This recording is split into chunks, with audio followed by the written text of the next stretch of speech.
Donía, tenemos en la línea a Martí Batres, quien es el secretario de Gobierno de la capital del país y a quien, como siempre, le agradecemos mucho su tiempo, especialmente hoy con una agenda apretada. Bienvenido, secretario.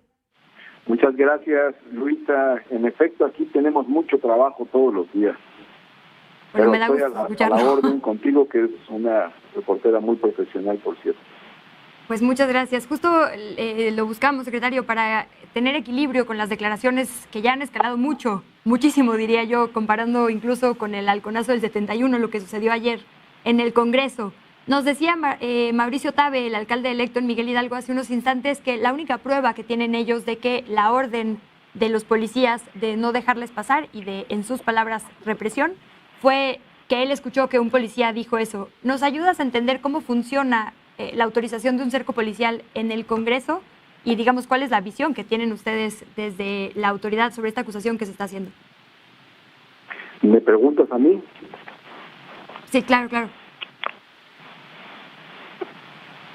Pues mira, yo lo único que te puedo decir es que la mesa directiva del Congreso local solicitó la presencia de la fuerza pública y se lo solicitó a la Secretaría de Seguridad Ciudadana, y la Secretaría de Seguridad Ciudadana hizo un operativo para resguardar el recinto.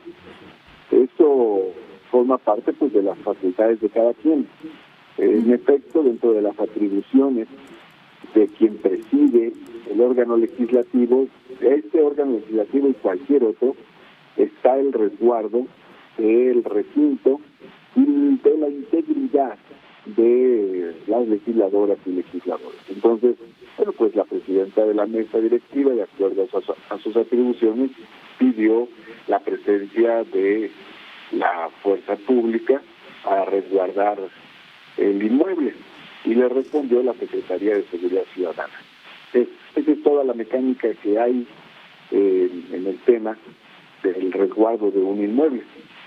Ahora bien, y por otro lado, no se sabe cuáles fueron las motivaciones de la presidenta de la mesa directiva para pedir el uso de la fuerza pública. No es la primera vez que se solicita la presencia de la fuerza pública para resguardar un inmueble legislativo u otro inmueble de algún otro poder local o federal o de alguna institución pública. Sin embargo, no ocurre siempre y no se sabe qué información, qué datos, qué elementos tendría la presidenta para hacer esta solicitud. De cualquier manera, la mecánica con la que funciona esta solicitud es así como te digo.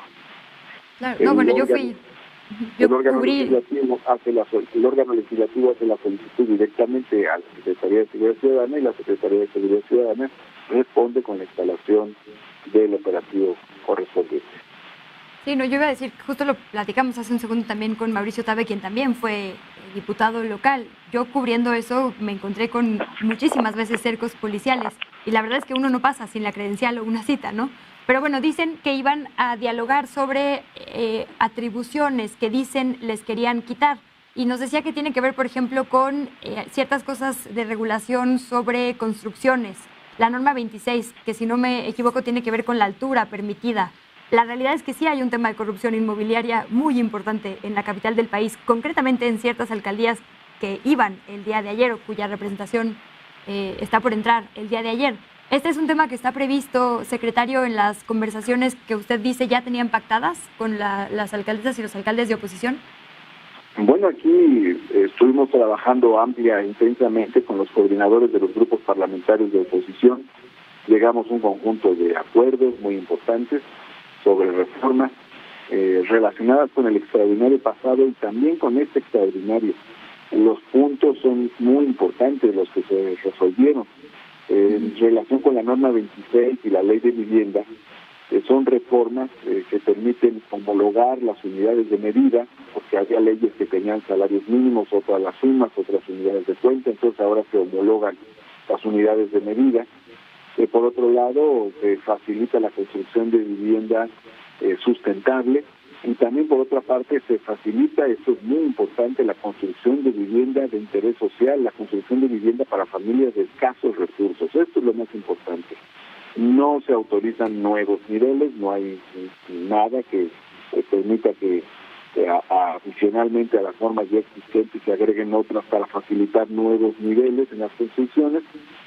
Tampoco, por otro lado, hay normas que conduzcan a encarecer la vivienda popular, la vivienda de interés social, sino que son estas reformas que te comento.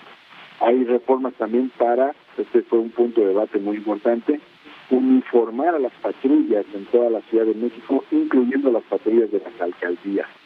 ¿Por qué? Pues porque la gente debe saber cuáles son las patrullas que están a su servicio para su protección. No es correcto que haya patrullas verdes, moradas, rosas, etcétera, sino que debe haber una uniformidad para que la gente identifique la patrulla encargada de la seguridad pública. Esta es una reforma que se hizo y muy importante para proteger a la ciudadanía, que finalmente es lo fundamental. Lo que tiene que hacer un gobierno es proteger a la gente, proteger a la ciudadanía, y es lo que se hizo también el día de ayer. Hay otra serie de reformas, por ejemplo, para trasladar los centros penitenciarios a la Secretaría de Seguridad Ciudadana, fortaleciendo las medidas de seguridad en la Ciudad de México. Hay reformas también relacionadas con cambios para la activación económica, para reactivar el empleo, para el funcionamiento de la economía. Hay otra serie de reformas también que se discutieron, que tienen que ver con el Tribunal Superior de Justicia, con las formas de justicia alternativa.